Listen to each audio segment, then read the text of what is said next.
Chapter 25. The Unknown. Day, for which Dante had so eagerly and impatiently awaited with open eyes, again dawned. With the first light, Dante resumed his search. Again he climbed the rocky height he had ascended the previous evening, and strained his view to catch every peculiarity of the landscape. But it wore the same wild, barren aspect when seen by the rays of the morning sun, which it had done when surveyed by the fading glimmer of eve. Descending into the grotto, he lifted the stone, filled his pockets with gems, put the box together as well and securely as he could, sprinkled fresh sand over the spot from which it had been taken, and then carefully trod down the earth to give it everywhere a uniform appearance. Then, quitting the grotto, he replaced the stone, heaping on it broken masses of rocks and rough fragments of crumbling granite, filling the interstices with earth, into which he deftly inserted rapidly growing plants, such as the wild myrtle and flowering thorn. Then, carefully watering these new plantations, he scrupulously effaced every trace of footsteps, leaving the approach to the cavern as savage-looking and untrodden as he had found it. This done, he impatiently awaited the return of his companions. To wait at Monte Cristo for the purpose of watching like a dragon over the almost incalculable riches that had thus fallen into his possession satisfied not the cravings of his heart, which yearned to return to dwell among mankind, and to assume the rank, power, and influence which are always accorded to wealth, that first and greatest of all the forces within the grasp of man. On the sixth day, the smugglers returned. From a distance, Dante recognized the rig and handling of the young Amelia, and dragging himself with affected difficulty towards the landing place, he met his companions, with an assurance that, although considerably better than when they quitted him, he still suffered acutely from his late accident. He then inquired how they had fared in their trip. To this question the smugglers replied that, although successful in landing their cargo in safety, they had scarcely done so when they received intelligence that a guard ship had just quitted the port of Toulon, and was crowding all sail towards them. This obliged them to make all speed they could to evade the enemy, when they could but lament the absence of Dante, whose superior skill in the management of a vessel would have availed them so materially. In fact, the pursuing vessel had almost overtaken them when fortunately night came on, and enabled them to double the Cape of Corsica, and so elude all further pursuit. Upon the whole, however, the trip had been sufficiently successful to satisfy all concerned, while the crew, and particularly Jacopo, expressed great regrets that Dante had not been an equal sharer with themselves in the profits, which amounted to no less than a sum than 50 piastre each. Edmund preserved the most admirable self-command, not suffering the faintest indication of a smile to escape him at the enumeration of all the benefits he would have reaped had he been able to quit the island. But as the young Amelia had merely come to Monte Cristo to fetch him away, he embarked that same evening and proceeded with the captain to Leghorn. Arrived at Leghorn, he repaired to the house of a Jew, a dealer in precious stones, to whom he disposed of 4 of his smallest diamonds for 5,000 francs each. Dante half feared that such valuable jewels in the hands of a poor sailor like himself might excite suspicion, but the cunning purchaser asked no troublesome questions concerning a bargain by which he gained a round profit of at least 80%. The following day, Dante presented Jacopo with an entirely new vessel, accompanying the gift by a donation of 100 piastres, that he might provide himself with a suitable crew and other requisites for his outfit, upon condition that he would go at once to Marseille for the purpose of inquiring after an old man named Louis Dante, residing in the Allée de Meillan, and also a young woman called Mercedes, an inhabitant of the Catalan village. Jacopo could scarcely believe his senses at receiving this magnificent present, which Dante hastened to account for by saying that he had merely been a sailor from whim and a desire to spite his family, who did not allow him as much money as he liked to spend, but that on his arrival at Leghorn he had come into possession of a large fortune, left him by an uncle, whose sole heir he was. The superior education of Dante gave an air of such extreme probability to this statement that it never once occurred to Jacopo to doubt its accuracy. The term, for which Edmond had engaged to serve on board the young Amelia having expired, Dante took leave of the captain, who at first tried all his powers of persuasion to induce him to remain as one of the crew. But having been told the history of the legacy, he ceased to importune him further. The following morning, Jacopo set sail for Marseille, with directions from Dante to join him at the island of Monte Cristo. Having seen Jacopo fairly out of the harbour, Dante proceeded to make his final adieu on board the young Amelia, distributing so liberal a gratuity among her crew as to secure for him the good wishes of all, and expressions of cordial interest in all that concerned him. To the captain he promised to write when he had made up his mind as to his future plans. Then Dante departed for Genoa. At the moment of his arrival a small yacht was under trial in the bay. This yacht had been built by order of an Englishman, who, having heard that the Genoese excelled all other builders along the shores of the Mediterranean in construction of fast-sailing vessels, was desirous of possessing a specimen of their skill. The price agreed upon between the Englishman and the Genoese builder was 40,000 francs. Dante, struck with the beauty and capability of the little vessel, applied to its owner to transfer it to him, offering 60,000 francs upon condition that he should be allowed to take immediate possession. The proposal was too advantageous to be refused, the more so as the person for whom the yacht was intended had gone upon a tour through Switzerland, and was not expected back in less than 3 weeks or a month, by which time the builder reckoned upon being able to complete another. A bargain was therefore struck. Dante led the owner of the yacht to the dwelling of a Jew, retired with the latter for a few minutes to a small black-backed parlour, and upon their return the Jew counted out to the shipbuilder the sum of 60,000 francs in bright gold pieces. The delighted builder then offered his services in providing a suitable crew for the little vessel. But this Dante declined with many thanks, saying he was accustomed to cruise about quite alone, and his principal pleasure consisted in managing his yacht himself. The only thing the builder could oblige him in would be to contrive a sort of secret closet in the cabin at his bed's head, the closet to contain 3 divisions, so constructed as to be concealed from all but himself.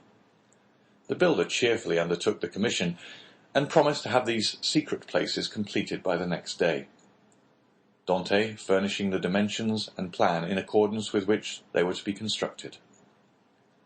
The following day Dante sailed with his yacht from Genoa, under the inspection of an immense crowd, drawn together by curiosity to see the rich Spanish nobleman who preferred managing his own yacht. But their wonder was soon changed to admiration at seeing the perfect skill with which Dante handled the helm. The boat indeed seemed to be animated with almost human intelligence, so promptly did it obey the slightest touch. And Dante required but a short trial of his beautiful craft to acknowledge that the Genoese had not without reason attained their high reputation in the art of shipbuilding. The spectators followed the little vessel with their eyes as long as it remained visible. They then turned their conjectures upon her probable destination. Some insisted she was making for Corsica, others the island of Elba. Bets were offered to any amount that she was bound for Spain, while Africa was positively reported by many persons as her intended course. But no one thought of Monte Cristo. Yet thither it was that Dante guided his vessel, and at Monte Cristo he arrived at the close of the second day. His boat had proved herself a first-class sailor, and had come the distance from Genoa in 35 hours. Dante had carefully noted the general appearance of the shore, and instead of landing at the usual place, he dropped anchor in the little creek. The island was utterly deserted, and bore no evidence of having been visited since he went away. His treasure was just as he had left it. Early on the following morning he commenced the removal of his riches, and ere nightfall the whole of his immense wealth was safely deposited in the compartments of the secret locker. A week passed by, Dante employed it in manoeuvring his yacht around the island, studying it as a skilful horseman would the animal he destined for some important service, till at the end of that time he was perfectly conversant with its good and bad qualities. The former Dante proposed to augment, the latter to remedy. Upon the 8th day he discerned a small vessel under full sail approaching Monte Cristo. As it drew near, he recognized it as the boat he had given to Jacopo. He immediately signalled it. His signal was returned, and in 2 hours afterwards the newcomer lay at anchor beside the yacht. A mournful answer awaited each of Edmond's eager inquiries as to the information Jacopo had obtained. Old Dante was dead, and Mercedes had disappeared. Dante listened to these melancholy tidings with outward calmness, but leaping lightly ashore, he signified his desire to be quite alone. In a couple of hours he returned. 2 of the men from Jacopo's boat came on board the yacht to assist in navigating it, and he gave orders that she should be steered direct to Marseille. For his father's death he was in some manner prepared, but he knew not how to account for the mysterious disappearance of Mercedes. Without divulging his secret, Dante could not give sufficiently clear instructions to an agent. There were, besides, other particulars he was desirous of ascertaining, and those were of a nature he alone could investigate in a manner satisfactory to himself. His looking-glass had assured him during his stay at Leghorn that he ran no risk of recognition. Moreover, he had now the means of adopting any disguise he thought proper. One fine morning, then, his yacht, followed by the little fishing boat, boldly entered the port of Marseille, and anchored exactly opposite the spot from whence, on the never-to-be-forgotten night of his departure for the Château d'If, he had been put on board the boat destined to convey him thither. Still Dante could not view without a shudder the approach of a gendarme who accompanied the officers deputed to demand his bill of health ere the yacht was permitted to hold communication with the shore. But with that perfect self-possession he had acquired during his acquaintance with Faria, Dante coolly presented an English passport he had obtained from Leghorn, and as this gave him a standing which a French passport would not have afforded, he was informed that there existed no obstacle to his immediate debarkation. The first person to attract the attention of Dante as he landed on the Canebière was one of the crew belonging to the Pharaon. Edmond welcomed the meeting with this fellow, who had been one of his own sailors, as a sure means of testing the extent of the change which time had worked in his own appearance. Going straight towards him, he propounded a variety of questions on different subjects, carefully watching the man's countenance as he did so, but not a word or look implied that he had the slightest idea of ever having seen before the person with whom he was conversing. Giving the sailor a piece of money in return for his civility, Dante proceeded onwards, but ere he had gone many steps he heard the man loudly calling him to stop. Dante instantly turned to meet him. "I beg your pardon, sir," said the honest fellow in almost breathless haste, "but I believe you made a mistake. You intended to give me a 2-franc piece, and see, you gave me a double Napoleon." "Thank you, my good friend. I see that I have made a trifling mistake, as you say. But by way of rewarding your honesty, I give you another double Napoleon, that you may drink to my health, and be able to ask your messmates to join you." So extreme was the surprise of the sailor that he was unable even to thank Edmond, whose receding figure he continued to gaze after in speechless astonishment. "Some nabob from India," was his comment.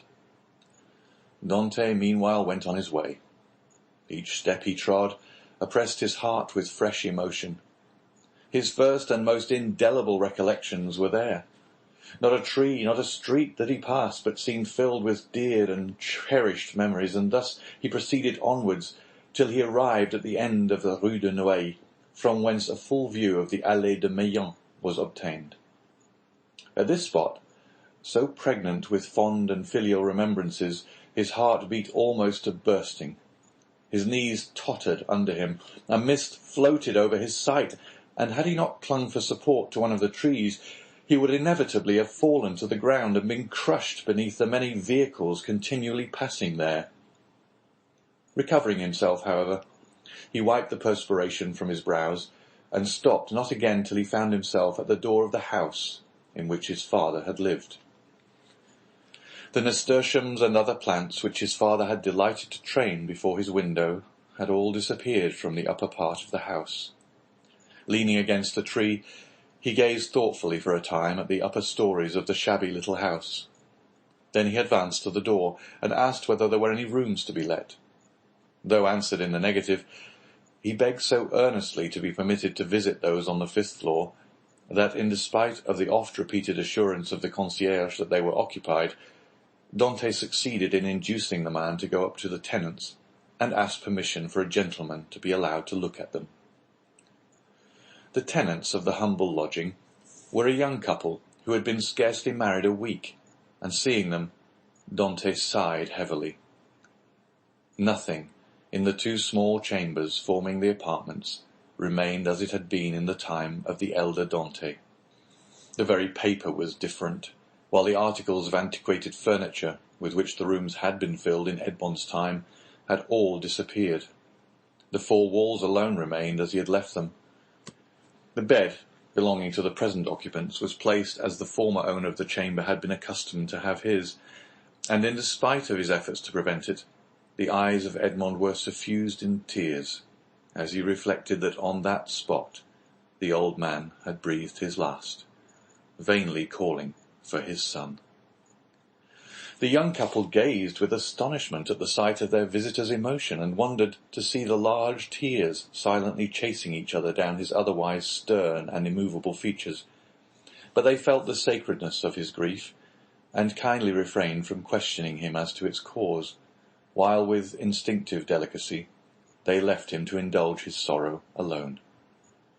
When he withdrew from the scene of his painful recollections, they both accompanied him downstairs, reiterating their hope that he would come again whenever he pleased, and assuring him that their poor dwelling would ever be open to him.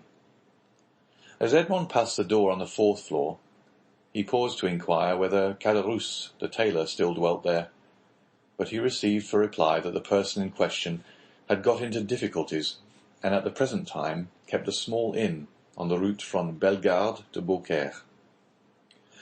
Having obtained the address of the person to whom the house in the Allée de Meilhan belonged, Dante next proceeded thither, and under the name of the Lord Wilmore, the name and title inscribed on his passport, purchased the small dwelling for the sum of 25,000 francs, at least 10,000 more than it was worth. But had its owner asked 500,000, it would unhesitatingly have been given. The very same day the occupants of the apartments on the 5th floor of the house, now became the property of Dante, were duly informed by the notary, who had arranged the necessary transfer of deeds, etc., that the new landlord gave them their choice of any of the rooms in the house, without the least augmentation of rent, upon condition of their giving instant possession of the 2 small chambers they at present inhabited. This strange event aroused great wonder and curiosity in the neighbourhood of the Allée de Meilhan, and a multitude of theories were afloat, none of which was anywhere near the truth. But what raised public astonishment to a climax, and set all conjecture at defiance, was the knowledge that the same stranger who had in the morning visited the Allée de Meilhan had been seen in the evening walking in the little village of the Catalans, and afterwards observed to enter a poor fisherman's hut, and to pass more than an hour in inquiring after persons who had either been dead or gone away for more than 15 or 16 years. But on the following day the family from whom all these particulars had been asked received a handsome present, consisting of an entirely new fishing boat, with 2 seine and a tender. The delighted recipients of these munificent gifts would gladly have poured out their thanks to their generous benefactor, but they had seen him, upon quitting the hut, merely give some orders to a sailor, and then, springing lightly on horseback, leave Marseille by the Porte d'Aix.